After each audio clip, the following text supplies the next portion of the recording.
Ted, I'd like to introduce you to Tim Cothren, who's actually a professional video journalist. He is a freelancer for ABC, and he was able to get inside what we are all calling ground zero of the World Trade Center today. And as you pointed out, he has some rather extraordinary video that we would like to show you now. We've condensed it, obviously, quite a bit. He shot, and Tim, why don't you tell us what we're seeing here? And about what time did you go in? I started shooting tape about 2:30 in the afternoon. We entered the big atrium of the old the financial center, and this atrium used to be absolutely gorgeous. But in order to get to the wreckage, we had to go through this other building. At the top of these stairs, there was some graffiti that was actually written in the sand that's everywhere as a dedication to the brothers of all the firemen, and they all consider themselves brothers. And it's very, very important to them that they be remembered. And I thought that was a very special thing there. What are you hearing here? Well, a lot of saws, a lot of hubbub. And you walk forward, and here's this panoramic window of this vast, vast, vast destruction and all this activity going on outside. What was the temperature like in there? Was it hot? Was it uncomfortable to be in there? No, well, you know, we've been very fortunate that these days have been so beautiful in New York City. So it was eerie. Here you were in this enormous amphitheater of destruction, and it was just one of the nicest days of the year. But a tremendous amount of sawing and banging. And the guys work in teams, they help each other out. Sometimes if they find a particularly hot or interesting spot, they'll work in groups of 10 or a dozen. And it's all hands-on work. They're not using any heavy tools here, as you can see.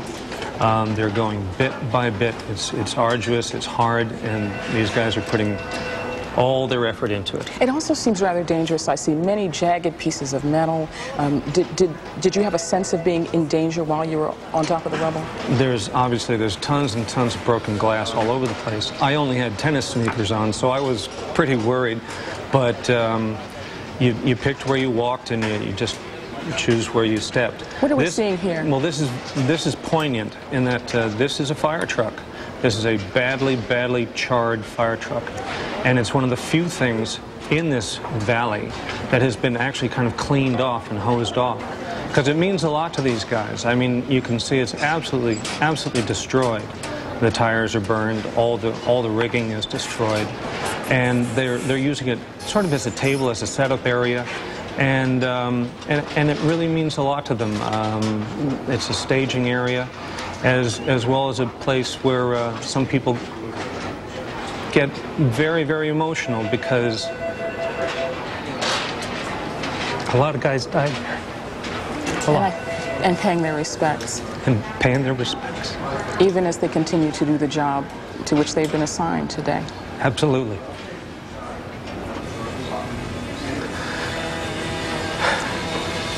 Did you have a sense of being very far up? Did you have a sense of being a couple of stories up atop the rubble there? It was really hard to gauge elevation because you're surrounded by some high pieces as well. You're sort of just this sensation of being in something of a valley.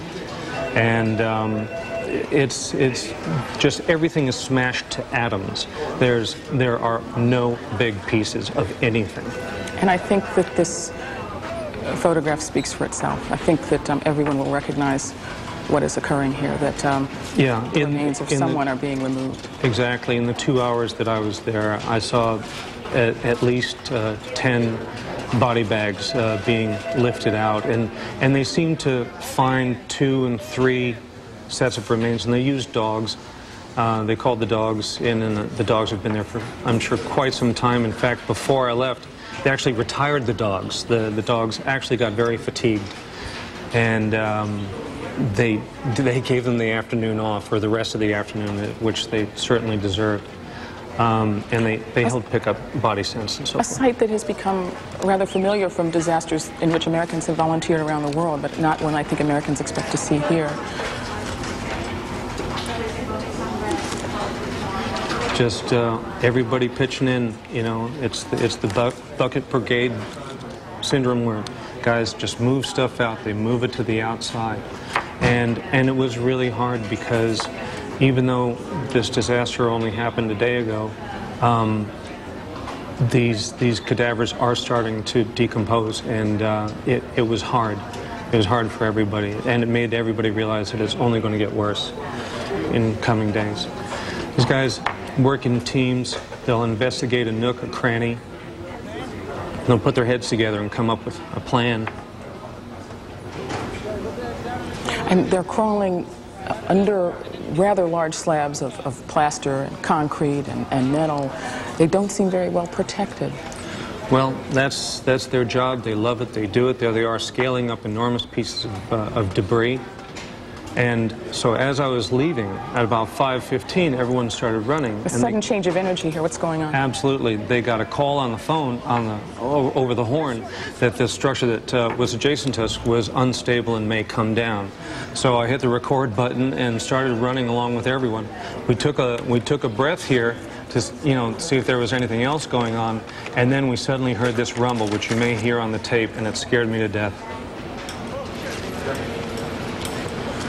And that was it. We just bolted. The 60 pounds of gear I had on me weighed nothing.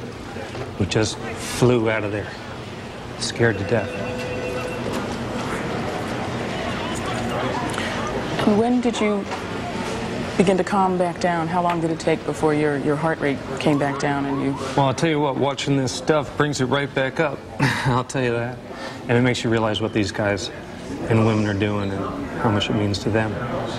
Ted, as I said, some rather extraordinary footage from Tim Cothren, freelance video journalist, a freelancer for ABC, and I can tell you that he's still actually covered with plaster dust, and the smell of smoke still clings to him. Ted?